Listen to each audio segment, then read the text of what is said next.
ए बावळट माणसा, काय झालं? विचार करण्यापेक्षा वेगळं काहीतरी आयुष्य घडतंय ना. तू एकटा मान नाहीस, ज्याच्याबरोबर चुकीचं काहीतरी घडतंय हे सगळ्यासोबत होत राहतं. स्वतःला एवढं नशिबान समजू नकोस आणि स्वतःला कधी एवढं बदनशीब समजू नकोस की लोक तुला जज करतील. त्यांचं कामच आहे. आज तुझी वेळ वाईट आहे म्हणून ही सगळी लोक तुझ्या विरोधात आहेत.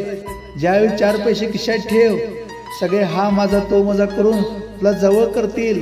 त्यामुळे लोकांच्यावर विश्वास ठेवून स्वतःच्या आत्मविश्वासात कधी शंका घेऊ नकोस. कारण तू खरा आहेस. नुसता खरा होऊन चालणार नाही, तू तर हिरा आहेस.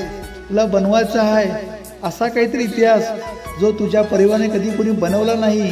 मला माहिती आहे चढ उतार प्रत्येकाच्या आयुष्यात येत राहतात, पण ह्यावेळी खचून जायचं नाही.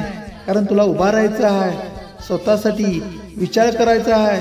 आईबापांचा हा माहिती आहे तुझा विश्वासघात झालाय. पण मित्रा, जीवनाच्या पुस्तकातील काही पण खराब आले म्हणून ते पुस्तक फाडून टाकायचं नसतं. का माहीत, पुढच्या पुस्तकाच्या पानावर नवीन काहीतरी इतिहास, नवीन काहीतरी बी स्टोरी तुझी लिहिली असणारच. कारण मित्रा, तू खरा आहेस.